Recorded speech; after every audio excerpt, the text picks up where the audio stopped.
If you want to do any project, Shenzhen, Huaqiangbei is the place to do it. I don't think anywhere in the world there's a similar place. Like if they haven't got it, bam, within an hour they've got it there. You know, it's like, it's just insane. So I think, you know, a lot of these Western brands are going to have some really severe competition in the future. Okay, hello guys, welcome back to my channel. And this is the world's biggest electronics market. It's called Huaqiangbei in Shenzhen. Actually, this is my first time here, Lee, and I know you are an expert in this area. Thanks. So can you tell me something about this place? Why it's so attractive to, you know, global travelers, global businessmen? So okay, I see it has two halves. There's the consumer side. So tourists here can come and literally buy any gadget they want to. And then the second side of it is more for business people. Let's say you're looking to build some electronics projects. You have the whole infrastructure here. Now, back when I was in the UK, I'd be doing projects.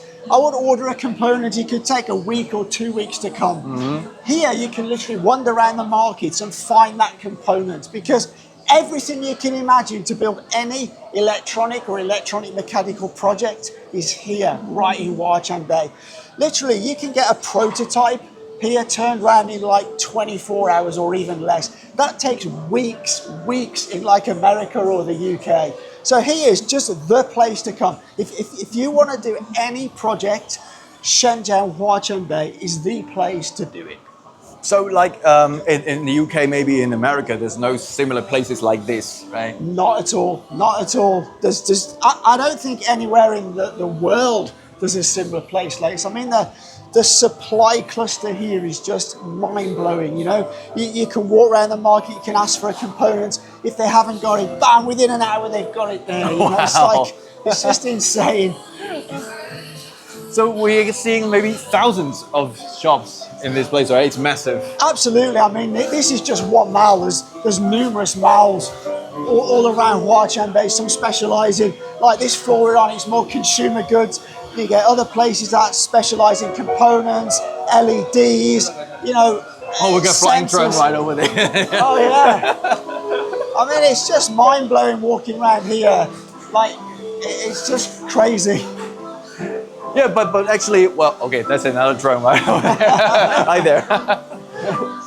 Actually, we heard a lot about, in the past, maybe this place was famous for making knockoffs, right? Cheap knockoffs. For sure. I mean, you can still find that here, but more and more, I mean, I've been in China a long time. I've been in Shenzhen 8 years, and you can see more and more Chinese companies now are innovating. You know, especially a lot of the big companies, the Oppos, the Vivos, the Xiaomis, the Huaweis, they're really at the cutting edge. And a lot of that trickles down to the smaller companies within Shenzhen, because they're all part of the supply chain and the electronics and project infrastructure here.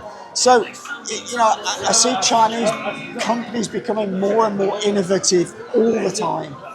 So even these small shops here, are they changing? I mean, as technology evolves here in China? Oh, absolutely. I mean, just 10 years ago, you know, a lot of the products here were sort of cheap knockoff, not good quality. Now that's not the case. You know, you have brands and products here that are actually just top-notch quality, just world-leading, really. Well, actually, we just toured the place a little bit this morning, and we noticed there's a lot of AI products now, and they're not expensive. I mean, normally we think of AI as something really, you know, pricey stuff, but we saw a lot of affordable AI products right here. Maybe this is AI glasses, right? Yeah, absolutely. I mean, you know, this is the thing with China. They manufacture at scale.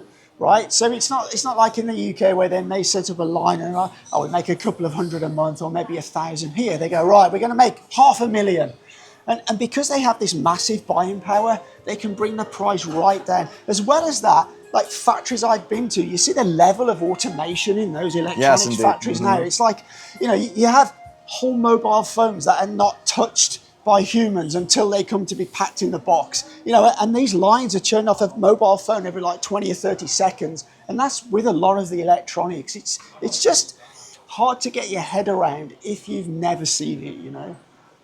So what would be your favorite places to go inside this massive market? Oh, okay, well, personally, I'm not so interested in the consumer stuff because I pretty much after living in Shenzhen for 8 years, I have pretty much everything I need. Yeah, I like to walk around the components because my background's electronics engineering.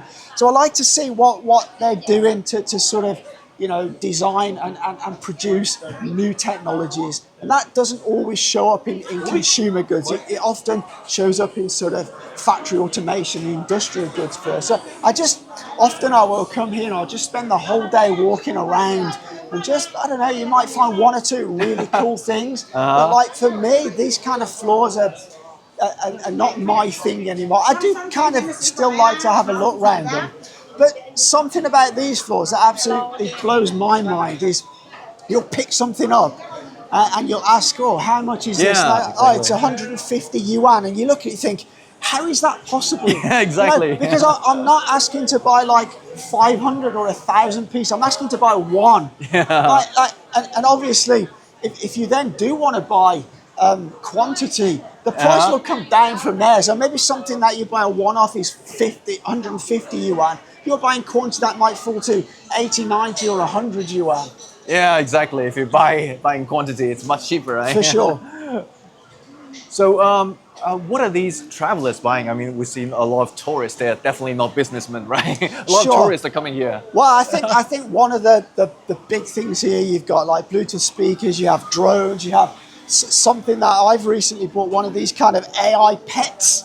You know, yeah, that's and right. all these kind of, you know, you mentioned AI and translators. Some of the AI translators now, you literally stick it on the back of your phone, connected by Bluetooth, and bam, you know, you go. I mean, just look here, you know. Yeah, drones, right? Just like these little kind of cool remote control little cars and stuff. It's just, I don't know. It's almost anything in gadget or electronic toy you can think of, you can find here, you know. It's just hair dryers, watches, projectors, you know, smart picture frames, cables, remote control, just everything, you know.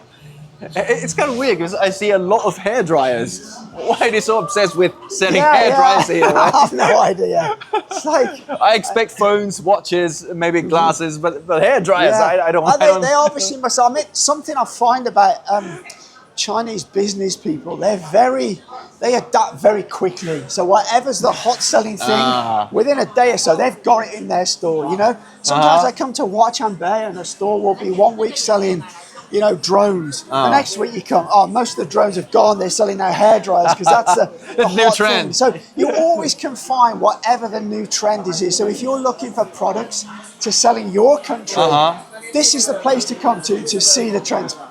It really is.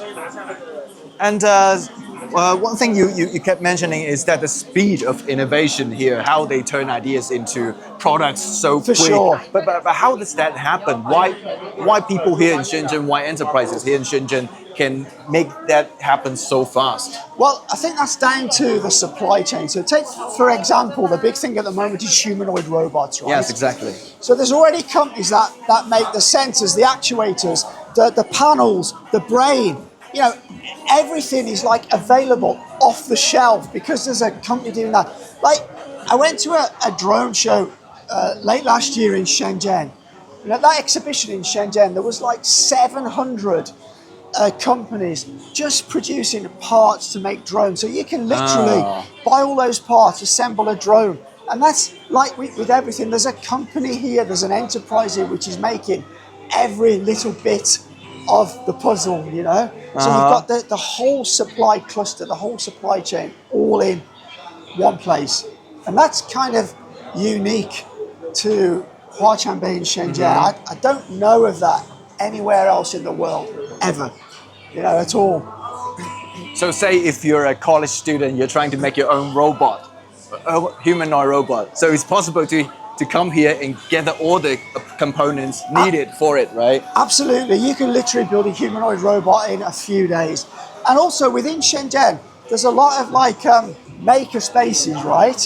Where you can go and pay a small fee and use all their equipment, like soldering and that. They're literally within walking distance of these markets. So you're working on a project. Now in other countries, you're missing a component. Oh shit, it might take 2 weeks to get that component. Well, no, here you can get it from your desk walk over to the market, buy the component, bam, you carry on, you know. So simple. Okay, so Lee, we see, especially after this New Year, we saw the New Year's gala in China, right? Yeah. Lots of humanoid robots, For sure. right? And in Shenzhen, how are the companies doing in designing their humanoid Well, robots? the main one I know about here is Engine AI, and they're doing really, really well. I don't know if you know, but Unitree, they're about to Unitree in Hangzhou, Hangzhou, they're about to IPO, you know, and they're right. already in profit. These robotics companies are not just producing prototypes; they actually have stuff you can buy now. Okay, I still think we're a little way from having these doing household chores. This is difficult, right? Yeah. And you know, I hear Elon Musk keep saying, "Oh, this, and this." But something interesting. I was at an exhibition recently, and there's a lot of Chinese robots all doing demonstrations of various things. Yet Tesla's robot was behind a glass panel, just completely stationary. That tells a lot to me. You know, yeah. That tells a lot. Now, I see there's the robotics companies. I had a good conversation with a guy from Engine AI at an exhibition in Shenzhen. And he was saying that the way he thinks it's going to work is you're going to have these companies who build the robot. Then it'll be a different company that develops the software. So Engine AI will sell the robots for other people to make do. And he envisages a system For them to where, install the software, yeah. right? So he envisages a scenario in the future where you'll have you'll load different apps into those robots. Say you want a robot to do some gardening things, right? You will select the gardening app. You want it to do some, say, washing the dishes. You will insert, because these robots won't be able to have all that knowledge, right? So they'll have specific apps, what they trained on, and we'll be able to do that. I saw at a recent exhibition a robot folding some towels. He's a very young guy, really smart guy, actually developed this. And he was saying how difficult it is to get a robot to do that, because when that towel is on the table, it can be in any one of literally thousands of different positions. So all has to be calculated. So I think this, where people are suggesting, oh, next year they'll be doing chores all around the house, I don't see that. But I do see that Chinese companies are making massive advancements. And I don't see that in other countries. Well, actually, it's quite interesting about these humanoid robots because we've seen a lot of industrial robots in factories that are not humanoid. Yep. So why do we have to make humanoid robots? Why do we have to make robots that look like human? Yeah, this is quite interesting because actually some of the most, even the newer generation of industrial robots, they're using wheels as opposed to legs. And I actually think it's this more is effective, much better. right? So right now, these robots are very good at doing sort of repetitive tasks that don't have a huge amount of variation. And the next stage is to develop them where they can sort of be more aware of their whole environment. And I think that's why, if you look at a lot of the Chinese robotic companies, they have a lot of robots in industry. And I believe there's a large facility open in Shanghai because the missing link at the moment is training data. Yeah, exactly. So they need to create a lot of this training data. So they're actually putting them into scenarios to gather this training data, and that helps them become more intelligent. And how long do you think we would see like functioning humanoid robot working maybe in shops, in companies, in our homes maybe? How long do you think they could happen? We're actually already seeing that, but doing very, very simple things. Like I recently did a project where we got a robot and they could serve ice cream and make coffee at a kiosk in Talent Park. And that was pretty cool. And I think that will grow. So to do very simple things, I think now. But I think personally, I think we're looking at a minimum of 2 or 3 years before they can go into, say, a home or a store and be very sort of what's the word? I can't think of the word. Very, fluid in what they're doing. But I think again, I mentioned this is a lack of training data more than anything else. But saying that, I think if we look at frontier models of AI, they're actually advancing much quicker than even the people developing them thought. So that may also be the same with robotics. You know, I think they're actually a few years ahead of where they thought they would be. You know, the sort of you look at the models by ByteDance for video. Yeah. Videos. You know, Well, that's crazy. That is crazy. Way ahead of where, you know, and you look at the difference in just 1 year. You know, literally Chinese companies are bringing out a new model every couple of weeks. Exactly. So and once this transfers to humanoid robots, we may get the same, you know, level of increase in those as well. For those humanoid robots, I think they're very expensive, right? For the current models. No, they're not. They're not. Literally, Unitree are selling one of their models on Alibaba, Taobao, for like 10 to 15,000 RMB. So you can literally. So the thing is, there's a lot of not just companies but small developers. What I find in China, there's an ecosystem where a lot of these young graduates, they graduate and they come from relatively wealthy families. So for them to spend 10 or 15,000 RMB on one of these robots, for fun, it's peanuts, yeah. So they give them to these like, and some of these guys, like they graduated from like Jiaotong, Tsinghua. These are super smart guys, right? Exactly. So they just start playing with them and programming them, and then maybe they get together with a few of the mates. Boom! All of a sudden, you've got a new enterprise board, and then they're getting like, because you have in China, one of the biggest tech companies is Huawei, and Huawei have a program where they will help fund these little startups. You know, they will let them have access to all their cloud resources, their large language model resources. They will actually fund them to get them started. So these guys, you know, these guys are not bothered about earning a big salary. They're just bothered about playing and having fun and developing and innovating. Exactly, which I think is a really cool way, because they don't have to worry financially, so they can just concentrate. And I've met numerous guys that have done this, and it's just mind blowing. These young guys have such a bright future ahead of them, you know. Well, actually, it's quite interesting to see that there are so many people or young people here in China. They're not so capitalist-minded. All they care about is to create new stuff, create new ideas, and make sure they become realities, right? For sure, and I think that's something that's changed a lot, even since I've been in China. When I first came, a lot of people are very, money, money, money. Yeah. But that's changing now with the young people. They want to make a difference. They want to build a company. They want to do good. And I think that's great, you know, that's really, really good. And it's even better that they have a very friendly, innovation-friendly environment for them to grow their own ideas, their startups, right? Absolutely. As you know, Shenzhen, Mandarin spoken in Shenzhen, it's one of the biggest cities in Guangdong where predominantly Cantonese is spoken. But that's because you literally get young people from all over China come to Shenzhen because they know it's the place to come if they want to start investing, developing and innovating in technology. Where do you see the future of technology here in Shenzhen?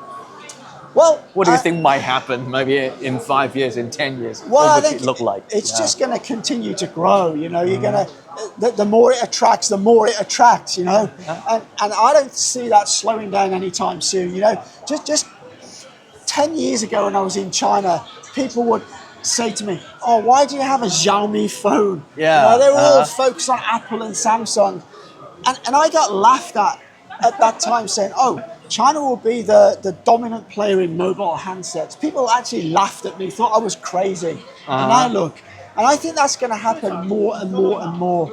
You know, I feel just in the last 2 years, so previous to 2 or 3 years ago, Chinese companies in Shenzhen made products and Western companies put their brands on them and sold them into the market.